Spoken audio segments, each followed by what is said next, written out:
we have different types of fiction. Fiction is written by authors. They are now converted into movies directed by different directors. Now, there is basically a classification or how these writers have written. Broadly, it is generally broadly classified into different types. Today, we are going to talk about certain types of fiction that can be sort of compartmentalized. And we are going to talk about detective fiction, science fiction, magic realism, anti-novel, metafiction, and historiographic metafiction. So these are the 6 type of compartmentalizations that we can talk about. Of course, it is no novel or no fiction can be strictly confined to just one watertight compartment. But generally, we can say that this particular novel or this particular fiction, this particular story is more of a detective fiction. And so there are works of fiction belonging to numerous categories. New forms are evolving with social changing patterns. So I'm just going to list 6 of them as it is given in the book Appreciating Fiction. It is found on page 33, page 33. So the first in this is detective fiction. And I think the most important one, something that we can all relate to, is Sherlock Holmes. This is one of the most celebrated of all fictional detectives. Sir Arthur Conan Doyle's Sherlock Holmes can be wonderfully classified as a detective fiction. Now, in a detective fiction, the basic formula of detective fiction is a seemingly perfect crime. Then you have a cluster of clues. Then you have red herrings that invite the reader to match wits with the detective. Sometimes, it is more participatory. Like you can participate along with the detective to find out the mystery or to somehow understand who committed the crime. Then you have several plausible suspects. Then you suspect certain people. Then a detective who employs a rigorous logic and creative intuition to solving the crime. Then detective is called in. I mean, I think immediately it comes to our mind CBI Seduramayar. And then a sidekick, a person who's very close to him, who makes certain humorous scenes and all those things. That's called a sidekick. Sometimes the wife is also the spouse, maybe the servant, maybe the secretary. All these people to provide comic relief and an unexpected conclusion. So this is one of the greatest mysteries that happens, in a detective fiction. Sometimes you feel that this particular person would have murdered that particular person, but then what happens is finally we find that it is not that, it is somebody else who was murdered. So such sort of detective fiction was pioneered and promoted widely by Sir Arthur Conan Doyle with his famous Sherlock Holmes. And you also had Dr. Watson as his sidekick. And I think the most famous expression will be elementary, my dear Watson. So generally the comical scenes, comical reliefs are provided by Dr. Watson. And another person who dominated this sort of detective fiction was Agatha Christie. Agatha Christie dominated this genre, this detective fiction genre, between the 1920s and 30s. Of course, there were many other people also. You must have read Enid Blyton. You must have read Franklin W. Dixon, the Hardy Boys. All these people, they promoted this detective fiction so much that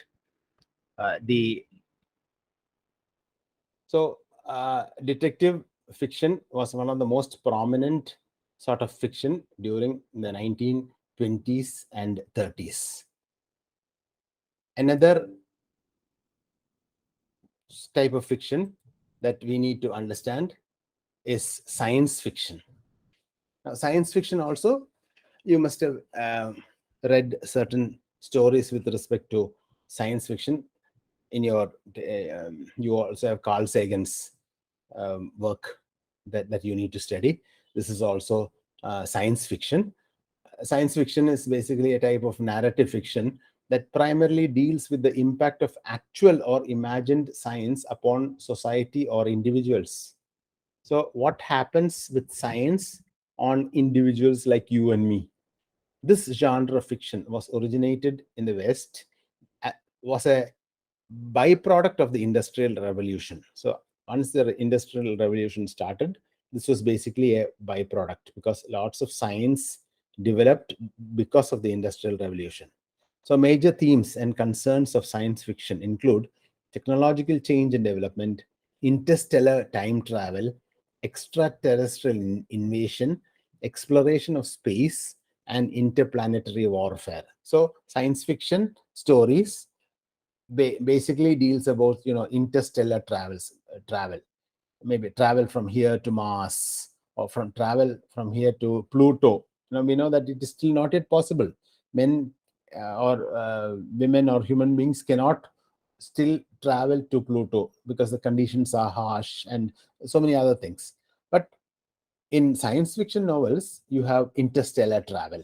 You have people traveling from one place to another. You have another world over there, and then there is a human alien interaction and things like that.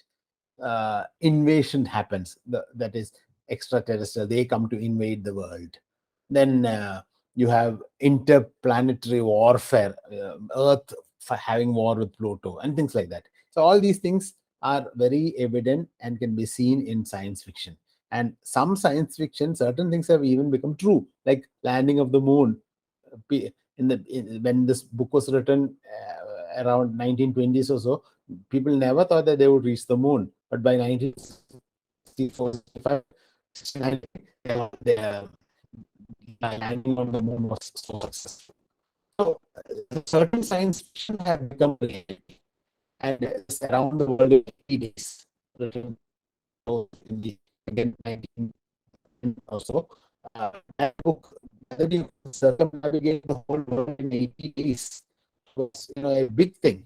But now, um, in fact, very recently, there's an Australian airline, Qantas. They're planning a flight from one part of the world to another, from Sydney or Melbourne to New York in 19 hours.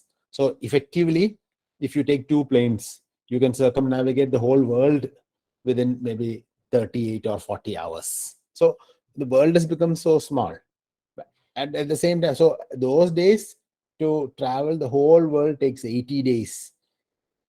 Would it ever be possible to reduce? Those days we could never even think of it. But now that science fiction has become a reality. So there are certain science fiction that becomes a reality. But basically, science fiction are narratives of fiction that primarily deals with, imagined science upon society, like imagination, like technological change, or extraterrestrial people, space, or interplanetary warfare.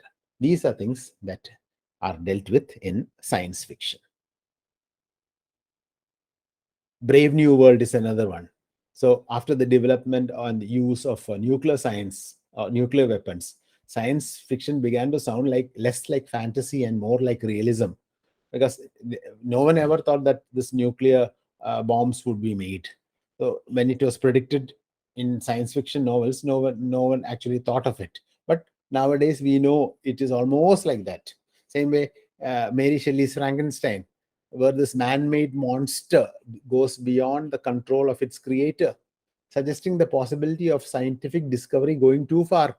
We now even compare the coronavirus in the same way. Something that was possibly made in a lab, suddenly goes out of control, and it sort of destroys the whole world balance.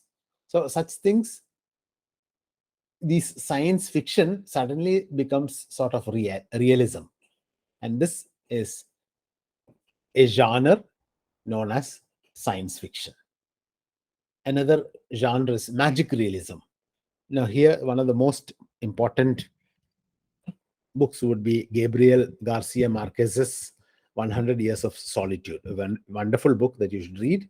Here, the fictional prose works integrate with the fantastical or mythical elements into an otherwise realistic narrative. So the narrative is realistic, but then you have these fantastical elements also coming in, mythical elements also coming in. And then they can transcend the confines of realism and draw upon the energies of fable, folktale, and myth, meanwhile retaining strong contemporary relevance. So they talk about things that we can only imagine or dream, and things that we have heard of, and these things combine with realism or reality. And this sort of narration, this sort of writing is called magic realism. In magic realist novels, characters often possess some fantastic traits such as levitation, flight, telepathy, and telekinesis.